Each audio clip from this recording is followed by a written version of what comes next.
Welcome back to the Takeout. House Democrats have introduced articles of impeachment against Homeland Security Secretary Kristi Noem. While Democrats are criticizing her handling of the deadly Minnesota ICE shooting, the accusations focus on other aspects of Noem's tenure. That includes obstructing Congress. Democrats say lawmakers were denied entry into DHS facilities, for example. We are joined now by Democratic Congressman Mike Levin from California. Sir, good to see you. Thank you so much for being here. Are you one of those Democrats on board with this push to impeach the Homeland Security Secretary? No, Ed, and I will tell you this. I think that timing is really important, and there's no question that Kristi Noem has engaged in all sorts of activities that need to be investigated. She needs to be held to account for all of it, as do others in the administration. But if impeachment were to move forward today, Jim Jordan, as chairman of the Judiciary Committee, with House Republicans in charge of the chamber, would run the process, and I think the process would be a mockery. It would be a joke.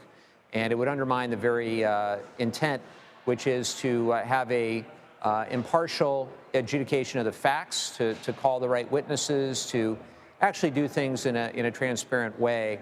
But I am encouraged that Jamie Raskin, who's the ranking member and a champion of the Constitution and the rule of law, if we're so fortunate for House Democrats to be in the majority in the next Congress, then Jamie Raskin would be chairman of the committee, and I think at that point we can have a discussion about the types of an investigation that would need to proceed to determine whether an impeachment inquiry is warranted at that time. That's my perspective, Ed. Not just as it pertains to Noem, but anybody in the Trump administration. And I voted for impeachment twice when Donald Trump was president the first time, but we have to be very mindful of both the timing and what the actual process would look like. Yeah, so in other words, campaign on it, but don't necessarily do anything about it now in an official capacity because you don't even control the schedule, the committees, or when votes are held. Well, I have no intention of even campaigning. I think I will talk about the facts as they are, but campaigning on impeachment itself for its own sake, I don't think is how I'll be campaigning. I'll be talking about costs, health care, and corruption. I'll certainly be addressing some of what Kristi Noem is doing in her role as DHS secretary. I think she's far exceeding the original intent when ICE was created after 9/11 for national security and for public safety. And look, both of those I think are very important and necessary objectives. But what we're seeing now from ICE is something far different. We're seeing really carrying out Stephen Miller's mass deportation agenda, something that is harming families all across this country, many of whom have committed no crime other than the status of their documentation. And in many cases, that isn't even the case. We're now seeing American citizens being looped in and wrapped into this whole objective. I think most Americans reject the mass deportation campaign, Ed. I certainly do. Polling would suggest that things are trending in that direction for sure. Part of the reason we wanted you here this week is you've introduced new legislation to prevent taxpayer dollars from reimbursing oil companies in Venezuela. Why do you think that's necessary? Well, what we know is that the president, in going in and capturing Maduro, has now said that Americans are going to need to control the oil and rebuild the oil infrastructure of Venezuela. He had all the oil companies and some of the brokers, some of the middlemen in the White House and had that discussion last Friday. And of course, we had Darren Woods, the CEO of ExxonMobil, say that Venezuela was uninvestable, his word, uninvestable, which angered the president. And so we're in this situation now where these oil companies are looking at the bottom line. They're looking at oil at $63 a barrel, and they know that rebuilding the infrastructure in Venezuela is extremely difficult and extremely costly. And I think absent some sort of major subsidy from the American government, whether it's in a tax credit or whether it's in a direct subsidy, I think the likelihood is very small that these companies are going to want to go on their own volition and do this. And I personally, and many of my colleagues, do not believe that it's a good use of $100 billion or $200 billion, which is what the estimates have been, taxpayer dollars to go in and rebuild the oil infrastructure. And I don't think it's a good deal for the American taxpayer.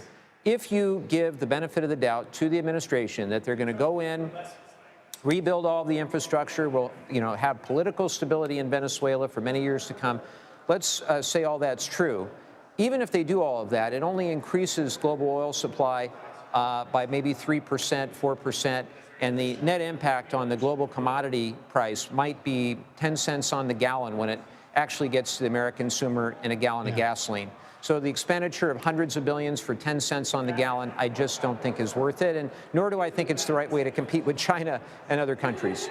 I imagine you'll face some Republican opposition to that, but an interesting debate that is set to ensue, of course, as the president tries to convince these oil companies to start preparing for work in Venezuela, at least more of them. While we have you, I actually would be remiss to not ask you to weigh in on this roiling debate back home in California over the possible tax on billionaires. Governor Newsom himself has now said he's against this out of the concern it could drive business out of the state. Others, certainly progressives in the state, some of the labor unions are pushing for this. Where does Congressman Levin come down on that issue?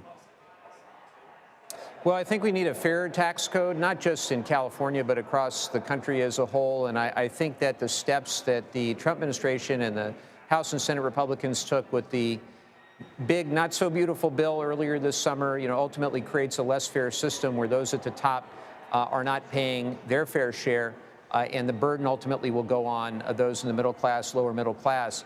I want to see a system where we get back to, just some basic fairness, where those at the top are paying their fair share. And then in terms of what California is doing, I haven't studied that specific bill or initiative, but what I will say is I think the bigger problem in California is the volatility of so much of our tax base being from the income taxes, and that's as a result of Prop 13.